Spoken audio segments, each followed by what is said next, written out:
문법이 따로 있었네.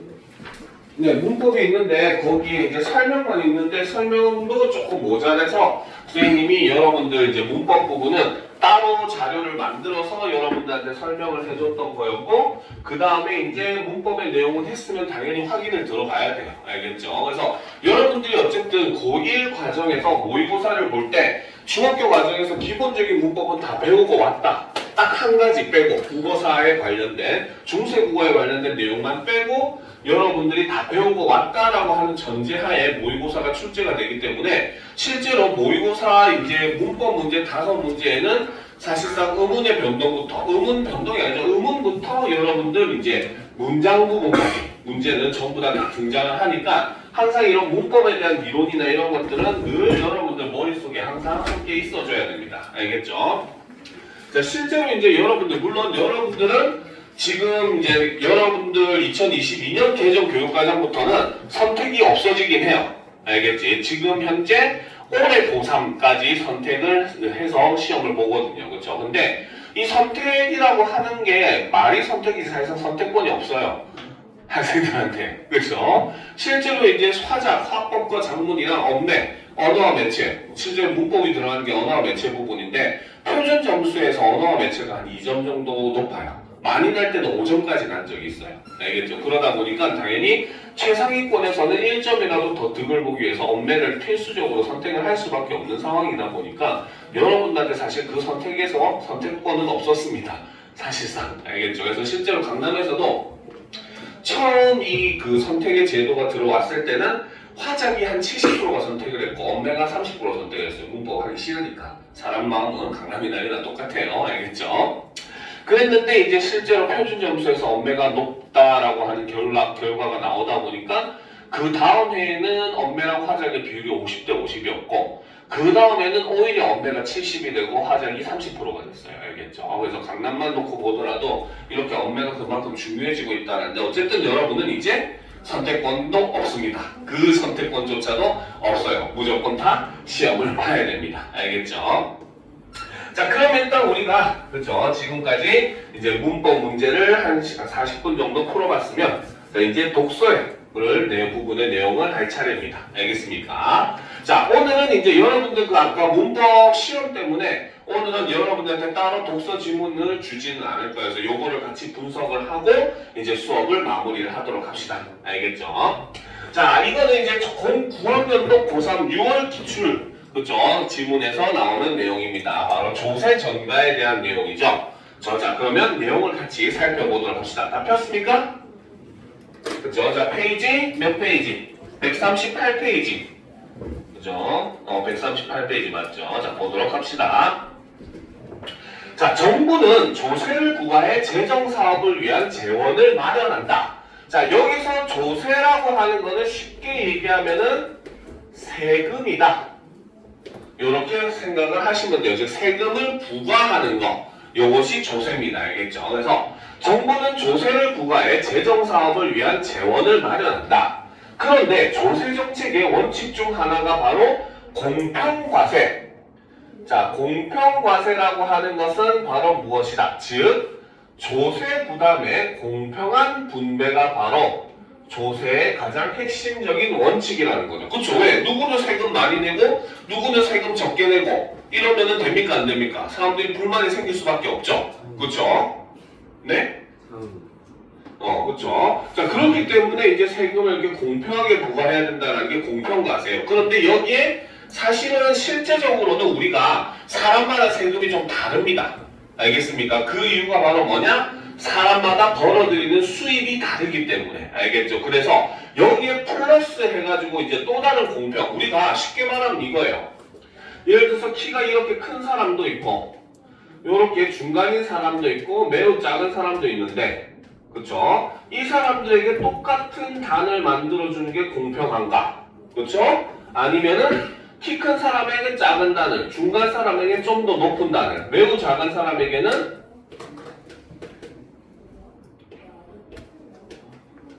똑같은 게 좀 더 높은 단에서 똑같이 높은 곳에 올라갈 수 있도록 만들어주는 게 공평한가라는 거에 대해서 공평에 대한 두 가지 이제 시각이 있거든요. 알겠죠? 그러니까 조세의 원칙에서 공평함은 바로 이 두 번째. 알겠습니까? 오히려 좀 더 여유가 있는 사람은 더 내는 것이고 여유가 없는 사람은 오히려 나라에서 지원을 해주는 방법으로서 이제 또 다른 공평을 이제 추구를 합니다. 돈을 잘 버는 사람은 그만큼 열심히 해서 잘 버는 거고 못 버는 사람은 그만큼 해가지고 못 번 건데. 그것도 뭐 틀린 말은 아니기는 해요. 알겠습니까? 틀린 말은 아니기는 한데 일단 첫 번째로 우리가 그렇게 생각을 할 수 없는 이유 중에 하나가 바로 뭐냐면 일단 첫 번째로 돈을 많이 버는 사람은 사실은 그 사람이 버는 돈은 대부분은 나머지 사람들에서 나오는 돈이에요. 우리가 사업을 한다고 생각해보세요. 내가 물건을 팔았으면은 사주는 사람이 있으니까 내가 돈을 버는 거잖아요. 그렇죠? 그렇기 때문에 그런 부분은 우리가 생각을 할 수밖에 없어요. 첫 번째로. 알겠습니까? 자, 그리고 이제 물론 여러분들이 이제 이런 부분에 있어서 그 사람이 열심히 해서 라고 분명히 뭐 얘기를 할 수도 있긴 하지만 실제로 뭐 여러분들에게 그거를 이루어 줄 수 있는 게 사실은 공부기는 해요. 알겠죠? 어느 정도 우리 사회의 사다리를 없애줄 수 있는 그러한 핵심적인 요소가 공부기는 합니다. 알겠습니까? 그래서 공부를 열심히 한 사람은 아무래도 좀 상위권 직업을 가지고 더 많은 돈을 벌게 될 것이고 반면에 공부를 열심히 하지 않은 사람은 굉장히 좀 남들이 기피하는 직업을 가질 수밖에 없는 것이고 뭡니까? 돈도 이 노동에 비해서 훨씬 적게 벌 수밖에 없어요. 알겠죠? 그러니까 직업에 따라서 사실상 그 나오는 임금이라고 하는 게 격차가 상당히 큽니다. 알겠습니까? 우리가 부모님들이 여러분들 보고 막 의사 되라 하잖아, 그렇지? 의사들 같은 경우에는 막 대학 졸업하고 전공의 시험을 통과한 다음에 딱 대학병원 같은데 처음 딱 이제 취직을 해가지고 첫 해 받는 연봉이 보통 한 1억 정도 된대요. 알겠습니까? 초년생의 연봉이 1억 정도 돼요. 알겠죠? 근데 여러분들이 그냥 일반적인 뭐 회사나 이런 데 들어가서 일을 하면은 보통 초반에 연봉이 해봤자 한 2천에서 3천 정도 사이? 선생님은 얼마나 벌어요? 그거보다는 많이 벌겠죠, 당연히. 그렇죠? 1억보다 많이 벌어요. 네? 1억보다 많이 벌어요. 그 정도까지는 벌지 못하고 어느 정도. 자, 어쨌든 그런 식으로 해서 이제 여러분들이 직업에 따라서 이제 아무래도 그런 편차가 생기기도 하고 그런데 이제 사실 우리가 물론 공부가 여러분들에게 뭡니까? 그런 사다리를 끊어주는 역할을 어느 정도는 해준다라고는 하지만 그것도 결국은 솔직히 어느 정도기는 해요. 알겠죠? 왜? 아무래도 잘 사는 사람이 뭐야? 좀 더 좋은 교육을 받을 거고 그렇죠? 좀 더 많은 교육을 받을 수 있을 거 아니에요. 그렇죠? 그렇기 때문에 이제 그런 부분에서 어느 정도 좀 더 사회적인 격차를 줄이기 위해서 이제 세금이라고 하는 일종의 하나의 제도를 이용을 한다는 거죠. 자, 계속 보도록 합시다. 그래서 공평한 분배이기 때문에 누구에게 얼마의 조세를 부과할 것인가는 매우 중요하다. 정부는 특정 조세에 대한 납부자를 결정하게 되면 조세법을 통해 납부 의무를 지운다. 그러나 실제로는 납부자의 조세 부담이 바로 뭐다? 타인에게 전가되는 현상이 흔히 발생하는데 이를 뭐라고 한다? 조세 전가다 라고 얘기를 하는 거죠. 그래서 여기서는 조세 전가의 개념에 대해서 이제 설명을 하고 이제 그거를 사례를 통해서 이야기를 해줍니다. 자, 그러면 사례를 한번 살펴보도록 합시다. 자, 정부가 볼펜에 자루당 100원의 물품세를 생산자에게 부과한다고 하자. 세금 부과 전에 자루당 1,500원에 100만 자루가 거래되고 있었다면 생산자는 총 1억 원의 세금을 납부해야 할 것이다. 이로 인해 손실을 입게 될 생산자는 1,500원이라는 가격에 불만을 갖게 되므로 가격을 100원 더 올리려고 한다라는 거죠. 그렇죠? 즉 바로 뭐다? 세금을 부과한다는 것은 그렇죠? 부과한다는 것은 이꼴 바로 뭐다? 판매자의 수익이 그만큼 감소한다는 의미로 우리는 볼 수가 있더라는 겁니다. 무슨 말인지 알겠습니까? 그러니까 당연히 판매자는 어떻게? 불만을 갖게 될 것이고 그러니까 그 세금을 누구에게? 소비자한테 전가하고 싶어진다는 거죠. 그렇죠? 그러니까 바로 뭐다? 가격을 100원 더 올리려고 한다라는 말은 다른 말로 하면은 바로 뭐다? 바로 세금을 소비자에게 전가를 하려고 한다라는 의미로 볼 수가 있다는 거죠. 알겠습니까? 자, 그래서 생산자가 불만을 갖게 되면 가격이 상승하기 시작한다. 그러나 가격이 한없이 올라가는 것은 아니다. 가격 상승으로 생산자의 불만이 누그러지지만 반대로 소비자의 불만이 증가하기 때문이다. 결국 시장의 가격 조정 과정을 통해 양측의 상반된 힘이 균형을 이루는 지점에 이르게 되며 1,500원에서 1,600원 사이에서 새로운 가격이 형성이 된다라는 거죠. 자, 이 얘기를 이해를 하려면은, 그쵸? 자, 여러분들이 항상 알아둬야 될 게 이러한 경제 지문에서 항상 많이 나타나는 거죠. 바로 수요 공급의 법칙을 알아야 됩니다. 그쵸?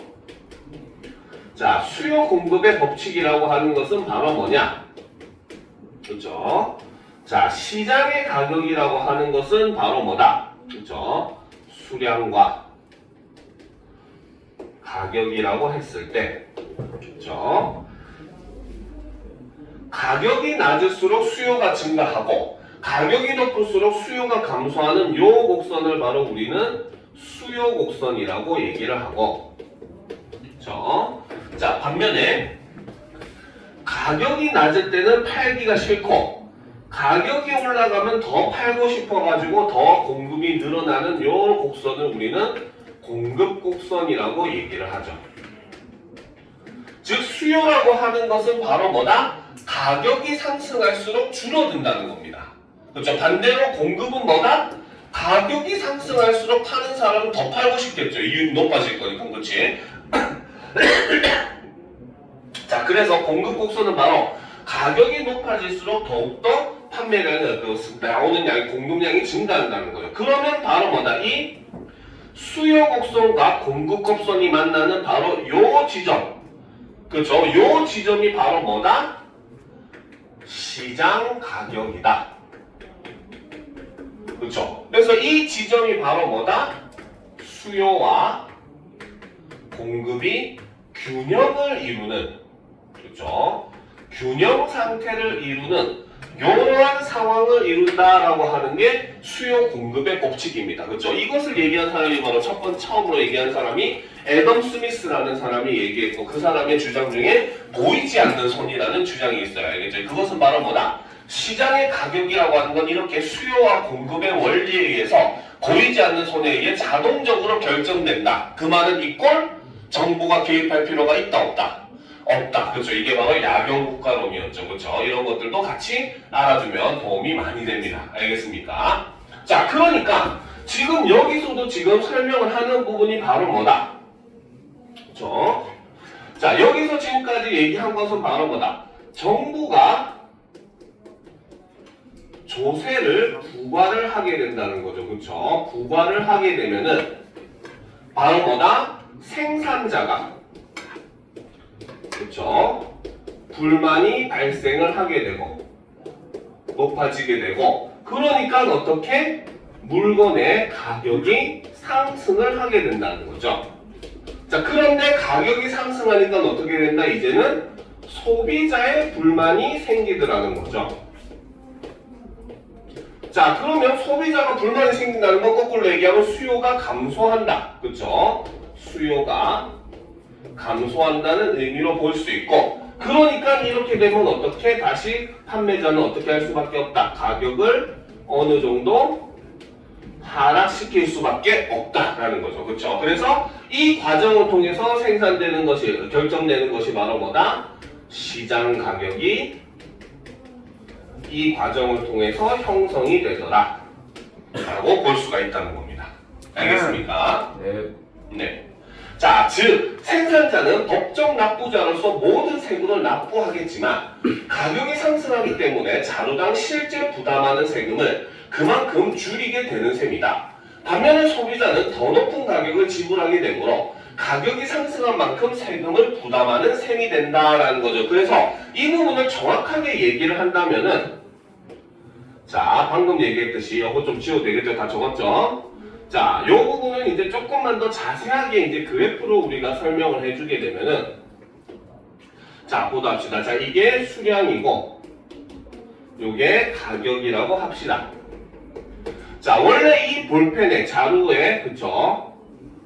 가격이 수요 공급 곡선이 자, 요렇게 뭡니까? 설정이 되었다고 합시다. 알겠죠? 그래서 처음 만들어졌던 요 가격. 그쵸? 요 지점에서의 처음 가격이 바로 1,500원이었다는 거죠.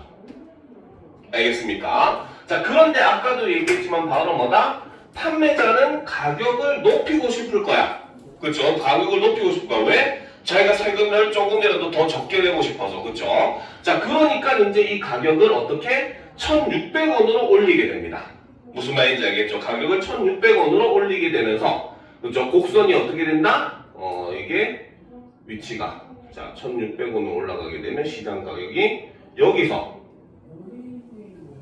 이렇게 곡선이 이동을 하게 되는 거예요. 알겠습니까? 그래서 여기에 1,600원의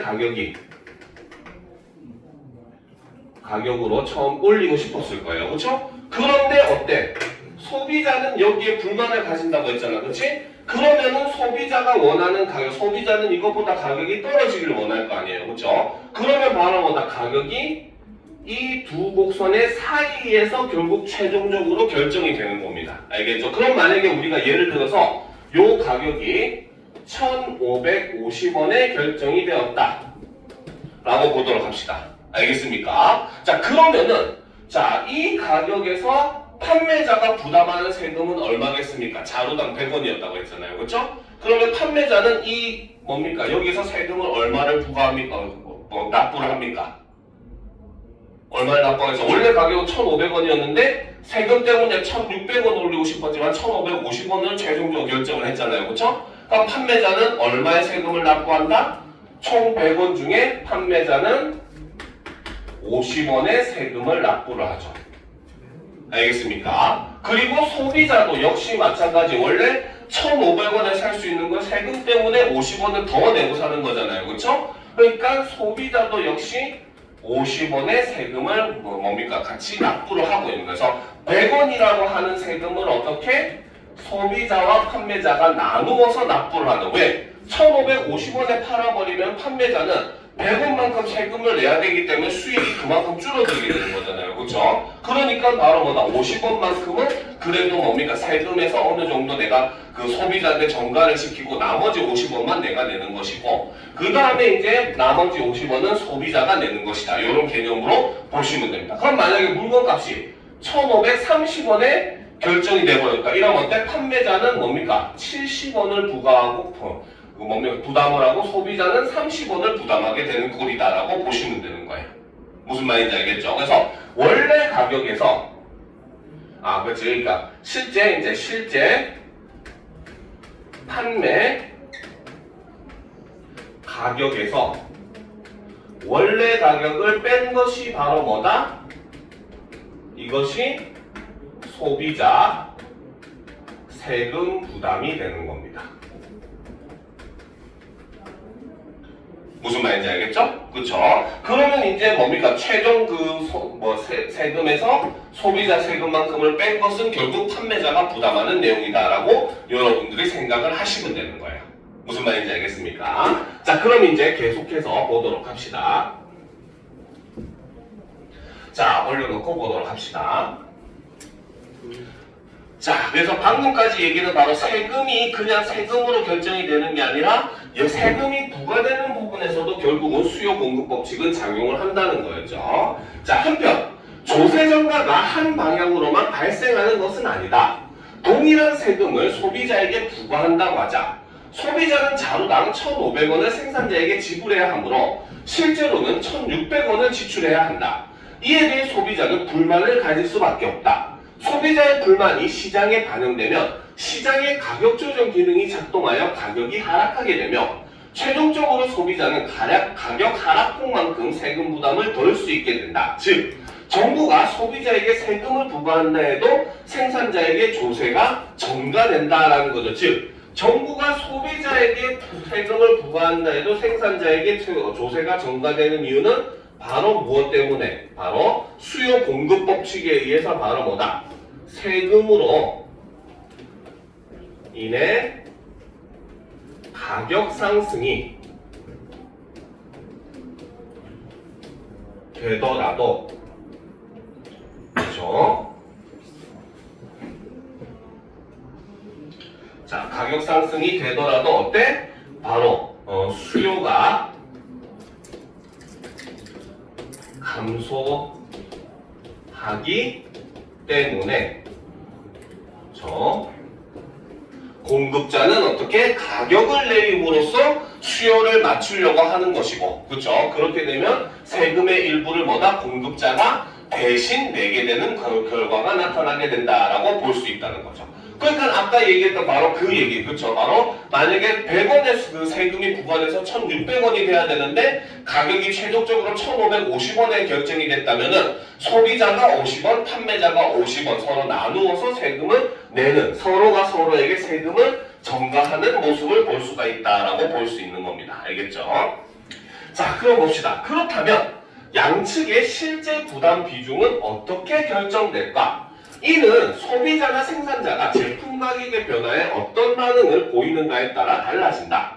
예를 들어 가격 변화에도 불구하고 소비자가 구입량을 크게 바꾸지 못하는 경우 어느 측에 세금을 부과하든 소비자가 더 많은 세금을 부담하게 된다는 거. 자, 이게 무슨 말이냐? 자, 중요합니다. 이런 거. 자, 가격 변화에도 불구하고 소비자가 구입량을 크게 바꾸지 못하는 경우가 존재를 해요. 알겠죠? 이 경우는 바로 뭐냐? 그렇죠. 바로 상품이 바로 필수제인 경우를 나타낸다는 거죠. 그렇죠? 한국 사람은 밥심이라고 하잖아, 그렇지? 그렇죠? 여러분들은 밥 없이 살 수 있어요? 살 수 있어? 밥 없이? 못 삽니다. 그렇죠? 빵밥 먹고 우리나라 사람 살기 힘들죠, 그렇죠? 밥을 먹어야 돼요. 그렇지? 쉽게 말하면. 혹은 다른 말로 화장실에서 이제 뭡니까? 똥 누고 똥 싼 다음에 똥 닦으려면 휴지가 필요하잖아요. 그렇죠? 이런 것들은 어때? 가격이 아무리 오르더라도 사용량을 조금 줄일 수는 있지만 사용하지 않을 수는 없는 품목들이잖아요. 그렇죠? 그죠? 이런 쌀이라든지 아니면 휴지라든지 뭐 치약이라든지 이런 것들은 우리가 가격이 아무리 오르더라도 사용량을 어느 정도 조금은 줄일 수 있긴 하겠지만 어쨌든 사용하지 않고는 배길 수 없는 제품들이에요. 알겠죠? 이런 것들은 필수제입니다. 알겠죠? 이 필수제의 특징이 바로 뭐냐? 바로 가격이 상승해도, 그렇죠? 상승해도 수요가 크게 변화가 없습니다. 알겠습니까? 필수제 같은 경우는 이런 특징이 있어요. 알겠죠? 자, 그렇기 때문에 이런 경우는 어떻게? 어느 측에 세금을 부과하든 소비자가 더 많은 세금을 부담하게 된다는 거죠. 왜 그럴까? 얘가 가격이 얼마가 오르더라도 소비자가 살 걸 아니까 판매자는 어때? 전부 다 소비자에게 전가하려고 하는 모습을 보이겠죠. 그렇죠? 그렇기 때문에 소비자가 더 많은 세금을 부담하게 되는 이유는 바로 뭐다? 필수제의 경우, 제의 경우, 그렇죠? 가격이 변동되어도 또 수요의 변화가 크지 않기 때문에 판매자는 세금의 대부분을 소비자에게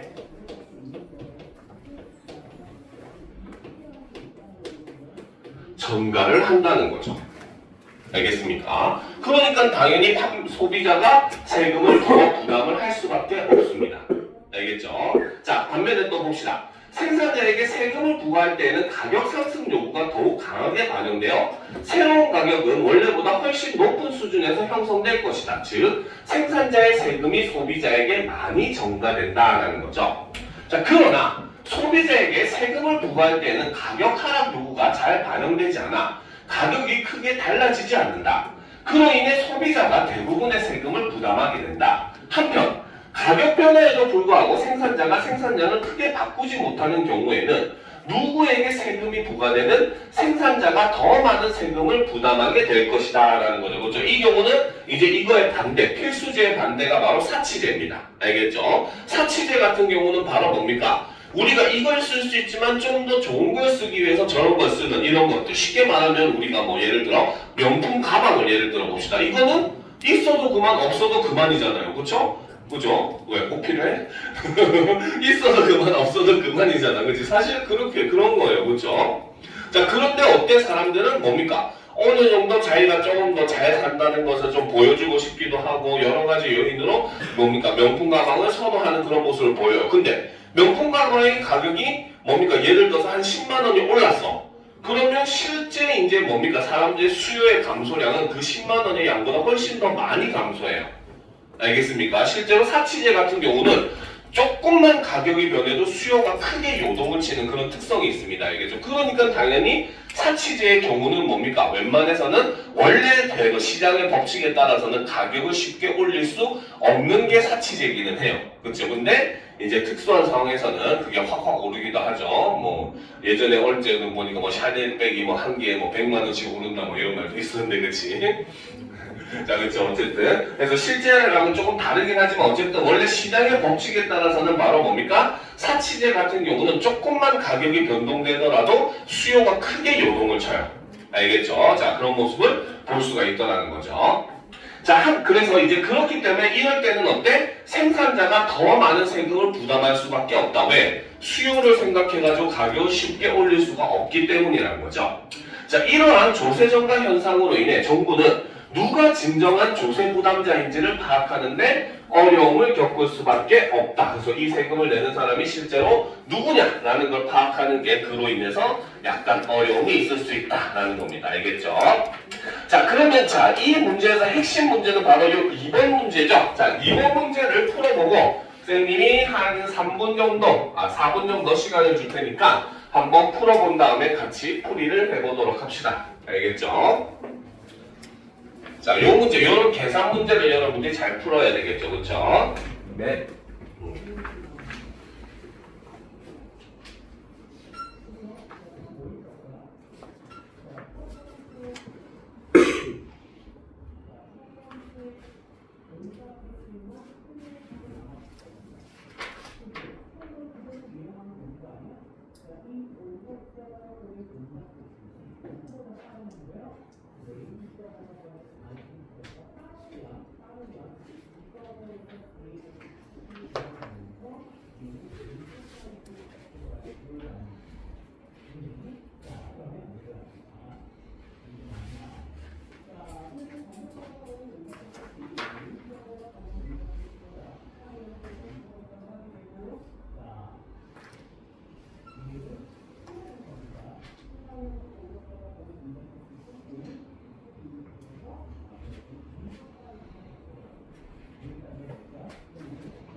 뭐?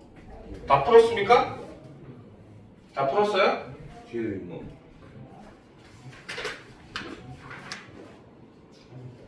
다 풀었습니까? 자, 다 풀었죠? 자, 같이 한번 풀이를 해보도록 합시다. 알겠죠? 자, A를 보기와 같이 그래프로 그렸다. 이를 이해한 내용은 적절하지 않은 것은 이라고 되어 있어요. 그렇죠? 자, 여기서 그래프를 보게 되면은 자, 이쪽 Y축이 가격이 되는 것이고 X축이 판매량이 되고 있습니다. 그렇죠? 자, 여기서 이제 수요 공급의 법칙에 의해 가지고 바로 뭡니까? 지금 조세 부과 전의 공급 곡선이 요거였다는 거고 수요 곡선은 변화가 없죠. 그렇죠? 수요 곡선은 이렇게 변화가 없는 모습을 보여주고 있습니다. 그렇죠? 자, 그런데 이제 조세를 부과하니까 공급 곡선이 이렇게 왼쪽으로 이동을 하고 있는 모습을 보여주고 있습니다. 알겠죠? 즉 가격이 원래 균형 가격이었던 1,500원에서 그쵸? 그 다음에 세금이 부과돼서 요구되는 가격은 원래 1,600원인데 수요 공급의 법칙에서 실제 가격은 어디? 바로 1,500원과 1,600원 그 사이 어딘가에 있는 바로 이 P 가격이 바로 뭐다? 요것이 쉽게 생각하면 조세 부과 후의 시장 가격이라고 볼 수가 있겠죠. 알겠습니까? 그렇죠? 그러니까 조세가 부과됐을 때 판매자는 당연히 소비자가 다 내길 바랄 것이고 반면에 소비자는 오히려 판매자가 다 내길 바랄 거니까 그 두 사람 세력에 이제 뭡니까? 그 가격이 절충이 돼가지고 1,500원과 1,600원 사이에 어딘가 이 P 지점에서 시장 가격이 형성되는 것이고 자 원래 요구되는 요 A가 바로 뭐다? 이게 조세죠. 세금의 양이 되는 겁니다. 알겠습니까? 자 그럼 이제 선지를 한번 보도록 합시다. 자 조세 부과 후 소비자는 P를 자루당 가격으로 지불한다. 맞습니까? 틀립니까? 아니 맞죠? 아니 맞아요. 그렇죠. 아까 얘기했잖아요. 조세 부과 후 새롭게 형성된 시장 가격이 요 P라고 했잖아요. 그렇죠? 그러니까 당연히 바로 뭐다? 소비자는 자루당 P를 가격으로 지불을 할 수밖에 없다는 거죠. 그렇죠? 자 2번 조세 부과 후 생산자는 A를 자루당 조세액으로 납부한다. 맞습니까? 틀립니까? 맞습니다. 그렇죠. 맞죠. 어쨌든 조세액은 100원으로 결정이 되어 있는 상황이고 그렇기 때문에 바로 뭐다? 이 A만큼의 뭡니까? 세금은 납부를 할 수밖에 없다는 겁니다. 그렇죠? 자 3번 조세를 100원에서 50원으로 줄이면 공급곡선이 S1이 오른쪽 아래로 이동한다. 자 이게 S1이고 요게 S2죠. 맞습니까? 틀립니까? 틀립니다. 왜 틀려요? 설명을 할 수 있어야지 틀린지를 말을 하죠. 왜 틀립니까? 틀려요? 왜요? 아니, Why? 틀려요? 몰라요. 안 가르쳐줘요. 오른쪽 위로 가지 않나요? 네? 오른쪽 위로 맞을까 틀릴까요? 다른 사람들 생각은 왼쪽 어떻습니까? 왼쪽? 맞을까 틀릴까? 틀려요. 왜 틀려요? 왼쪽으로 가요. 왼쪽. 응? 왼쪽. 그렇죠. 바로 뭡니까? 우리가 새로운 가격은 아까 얘기했죠. 요 S5는 조세 부과 전의 공급 곡선입니다. 그렇죠? 네. 그죠? 그렇다는 말은 어쨌든 조세가 부과가 된다고 한다면은 바로 뭐다? 이것보다는 가격은 오를 수밖에 없다고 봐야 되는 거야. 그렇지? 그러면 가격이 올랐을 때 형성되는 곡선은 어디? 요 두 곡선의 사이 어디쯤인가에서 곡선이 형성될 수밖에 없다는 거죠. 그렇죠? 그러면 바로 뭐다? 이거는 오른쪽 아래가 아니라 바로 왼쪽 위로 이동을 한다라고 이야기를 해줘야 되는 겁니다. 무슨 말인지 알겠습니까? 네. 그렇죠? 자, 그렇기 때문에 이 문제의 정답은 3번이 된다 라고 보시면 되겠죠. 자, 4번 소비자의 자루당 세금 부담액은 P에서 1,500원을 뺀 것이다. 맞습니까? 틀립니까? 맞습니다. 그죠? 아까 얘기했잖아요. 그죠? 원래 새롭게 형성된 가격에서 원래 가격을 뺀 요만큼이 바로 뭐다? 소비자가 부담을 하는 세금의 양이 된다라고 이야기를 했죠. 그렇죠? 자, 5번. 조세부과로 판매량이 100만 자루에서 Q로 줄어들게 된다. 그렇죠? 당연히 가격이 오르게 되니까 뭡니까? 판매량은 감소, 수요는 어떻게 될 수밖에 없다? 무조건 감소될 수밖에 없다라고 이야기를 한 겁니다. 무슨 말인지 알겠습니까? 네. 자, 그래서 이렇게 내용을 봐야 되는데, 자, 옆에 보면 선생님이 똑같은 그래프를 조금 다르게 그려놨어요. 그죠? 아까 처음에 설명했던 내용이죠. 그죠? 즉 우리가 이렇게 그래프 문제를 볼 때는 X축과 Y축에 어떤 항목이 오는가가 사실 굉장히 중요합니다. 무슨 말인지 알겠습니까? 그렇기 때문에 실제로 문제에서 그 지문에는 이렇게 그래프를 제시를 한 다음에 문제는 요거를 은근슬쩍 바꿔서 이렇게 제시를 해서 문제를 내는 경우도 존재를 해요. 알겠습니까? 그러니까 우리가 X축과 Y축에 어떤 항목이 오느냐에 따라서 그래프가 어떻게 달라지느냐를 잘 알아둘 필요가 있어요. 알겠습니까? 만약에 지금 여기서는 Y축이 가격이고 X축이 수량이라고 했을 때 그걸 거꾸로 Y축을 수량으로 잡고 X축을 가격으로 놓으면 어떻게? 여기에 있는 이 안쪽 곡선이 S1 곡선이 되는 것이고 바깥쪽에 있는 곡선이 S2 곡선이 되는 거예요. 알겠습니까? 그러면 이랬을 때는 바로 뭐다? 조세를 부과하게 되면은 그래프는 어떻게? 바로 오른쪽 아래로 이동을 한다. 요렇게 이야기가 바뀌게 되는 겁니다. 무슨 말인지 알겠습니까? 그래서 XY축이 어떤 항목을 놓느냐에 따라서 그래프가 완전히 달라질 수가 있어요. 알겠습니까? 그렇기 때문에 여러분들이 이런 점은 굉장히 주의 깊게 어디를 X축으로 두고 어디를 Y축으로 둘 것인가는 사실 굉장히 민감하고도 중요한 문제입니다. 이런 유형의 문제에서. 네. 알겠습니까? 그러니까 여러분들이 이거를 정확하게 실제로 예전에 그런 문제가 나온 적이 있었어요. 알겠죠? 문제에서는 그래프가 이제 이런 식으로 제시를 한 다음에 실제로 뭡니까? 선지에서 내 파악해야 되는 경우는 거꾸로 여기서 이런 식으로 이 방향으로 그래프를 파악해야 돼서 문제를 푸는 그런 유형의 문제가 등장을 한 적이 있었어요. 알겠습니까? 그러니까 여러분들이 X축과 Y축의 내용이 어떻게 되고 있는가를 정확하게 판단하는 것은 이런 유형의 문제에서는 정말로 두 번 강조해도 모자랄 정도로 중요한 내용이라는 거 반드시 염두를 해줄 필요가 있습니다. 무슨 말인지 알겠습니까? 자, 일단 수업은 여기까지 마치고 오늘 한 것 좀 복습을 하다가 조금 이따 마무리하도록 합시다. 알겠죠? 자, 수업은 일단은 여기까지 하도록 하겠습니다. 1번 답 뭐예요? 응? 1번 답 뭐예요? 1번 좀 이따 얘기해 줄게요. 먼저 풀어보세요. 풀었는데요.